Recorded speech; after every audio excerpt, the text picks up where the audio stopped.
कुंभ राशि सावन के पवित्र महीने में भूल कर भी ना करें ये काम, वरना सारी पूजा पाठ हो जाएगी बेकार। अगर आप भी कुंभ राशि के जातक हैं तो आपके लिए एक बहुत बड़ी जानकारी ये है कि सावन के पवित्र महीने में भूल कर भी इन कामों को नहीं करना है, वरना आपके द्वारा की गई सारी पूजा पाठ बेकार हो जाएगी और आपको महादेव की कृपा प्राप्त होने की बजाय क्रोध का सामना करना पड़ सकता है, क्योंकि किसी भी पूजा पाठ या अनुष्ठान के कुछ नियम और कायदे होते हैं।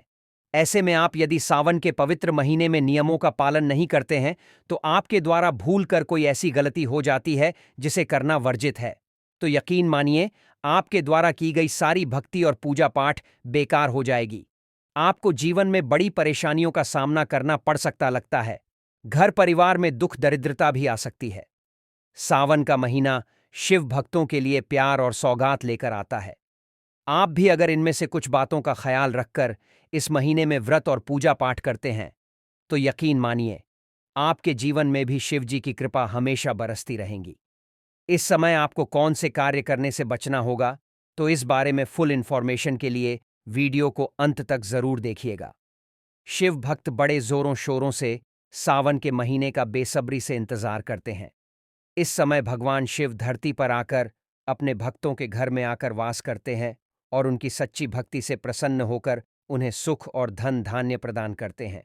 सावन का हर दिन बहुत शुभ माना जाता है और हर दिन भगवान शिव की पूजा की जाती है। विशेष रूप से सोमवार की व्रत की बात ही कुछ और होती है। सोमवार का दिन बहुत ही पवित्र और शुभ होता है और व्रतधारी व्रत रखकर संपूर्ण फलों की प्राप्ति करते हैं। सावन में व्रत के दौरान कुछ विशेष बातों का ध्यान रखना चाहिए। शास्त्रों के अनुसार व्रतधारी को उधार मांगकर या किसी और से लेकर फल फूल आदि नहीं चढ़ाने चाहिए या खाने चाहिए। पाप लगता है और व्रत अधूरा रह जाता है।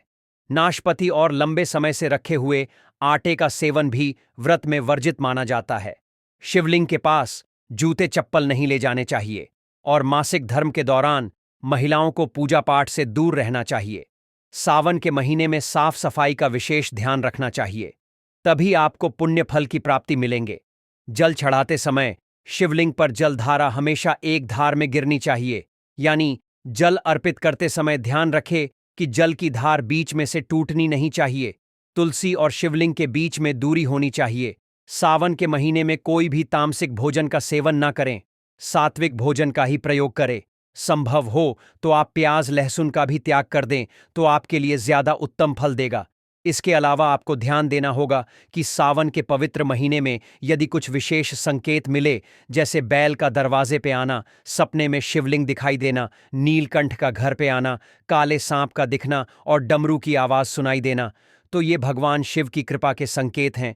इसका मतलब है कि शिव जी आपकी पूजा पाठ और भक्ति से प्रसन्न होकर आपके ऊपर विशेष कृपा बरसाने वाले हैं और उनकी कृपा से आपकी हर मनोकामना पूरी होने वाली है। सावन में शिव मंदिर में घंटी बजाने का भी विशेष महत्व है।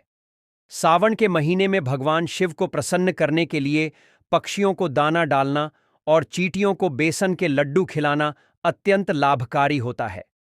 ये उपाय करने से कर से मुक्ति मिलती है और जीवन में सुख समृद्धि आती है। यही ये महीना है जिसे हम प्यार का महीना भी कहते हैं।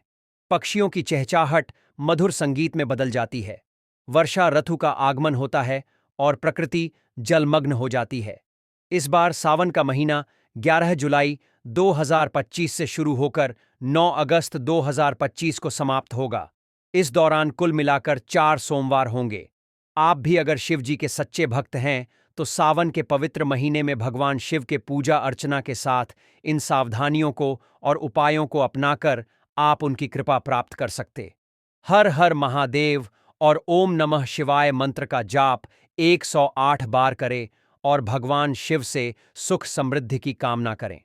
शिव जी आपकी मनोकामना जरूर पूरी करेंगे और आपके परिवार पे हमेशा अपनी कृपा बरसाते रहेंगे।